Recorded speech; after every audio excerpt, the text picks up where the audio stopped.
And good evening, everyone, from the Weather Center. I'm Chief Meteorologist Brian Wilkes, a little bit after 8 o'clock on a Monday evening that's already been stormy and pretty darn soggy.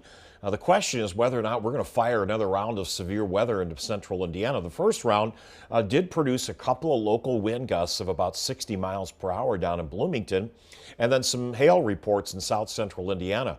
You know, in the wake of this passage of these early afternoon and evening blinding downpours, we had some non-thunderstorm wind gusts that have topped over 40 miles per hour. So the winds are still whipping at this hour. But the radar definitely has gone much quieter throughout the course of the evening here. And we get this big lull that has developed here on our radar.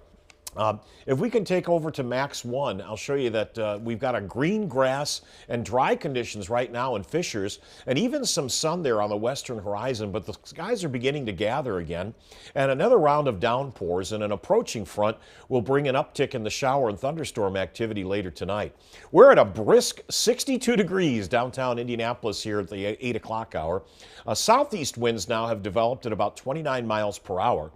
And just really within the last half hour or so, we started to see a resurgence of some scattered downpours, one of which is a heavier thunderstorm out near Raccoon Lake in Park County that is trying to get going and maybe produce some hail. See, a frontal system in the wake of that complex of storms that is heaviest with the rain out near Dayton has settled south. So some of the big rains have been pushed to southern Indiana. Now, just north of it is a front and cooler air. And so these storms are what we called elevated. And as they get up and over this warm front downstate, they're trying to produce at least a couple hailstones there out in your Park County. Look at the storms marching across southern Indiana into northern Kentucky. Those were ongoing in southern Indiana earlier on in the day, and that's where we had just wicked amounts of rainfall. Downpours, blinding at times. Flash flood warnings are out from Vincennes to Bedford. Flood watches are out to our south and west. And really, the focus is going to be on the potential of any new thunderstorms that are severe and more of that heavy rainfall. Did you think we were going to stay this warm this long? It has been an amazing spring, second warmest on record to date.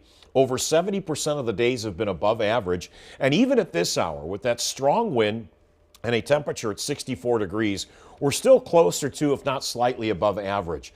Again, some of the wind gusts here within the last hour, around 7:30, we had a wind gust of 46 in Indianapolis. Still gusting at the 8 o'clock hour to 40, but again, that's in the wake of one complex of storms east. Very heavy thunderstorm activity now west of Champaign. That's what we'll be watching approaching from the west and from the southwest over the next 2 to 3 hours. I'd say anywhere from 9 to 11 p.m., things are going to get more active. The wild card here is how much did the thunderstorms that were over us earlier in the day kind of muddy up the atmosphere for potential strong to severe storms downwind here from those storms in Illinois, meaning is the atmosphere going to recover enough to support severe weather? I think that's still to be determined. I do feel that it may be a little bit more conditional. We're not under an extended watch here at any time. There could be a new one issued in central Illinois and central Indiana, but we're watching at least the potential for more of these heavy downpours between now and maybe 10 p.m. Severe weather threat, again, is something we're monitoring. Should it arise, I definitely feel that at first it may be some hailstorms, hailstones and storms that produce some large hail. And then as this front nears, probably closer to the 11 o'clock hour, maybe we get a couple of strong wind gusts with that line of storms. Possible we get some small rotation. That's something to be determined here in the next few hours. But I'd say from here after 8 o'clock, through 1 o'clock in the morning, we're going to open up the ability to start producing more of these storms here next few hours. So right now we're kind of holding our own with these storms out to our west. Additional rainfall of 1 to 2 inches is possible.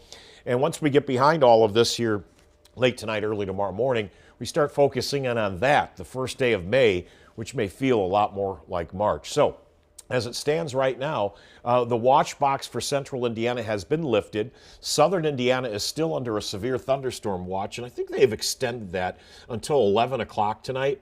But bottom line, it's all about what's going to be cultivated back to our west and whether or not these storms out in Illinois are going to run into an environment that has recovered at all from these early evening showers and thunderstorms. So right now, my gut feeling tells me that it's going to be a struggle, but I still feel that we could get some locally high wind gusts.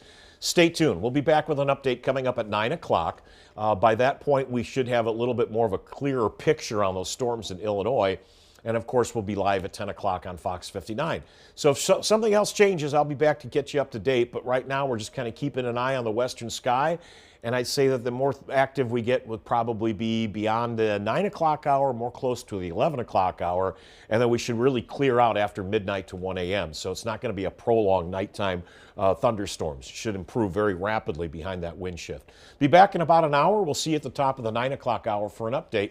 For now, I'll send it back and hope to see you back here at 9 and on Fox 59 News at 10.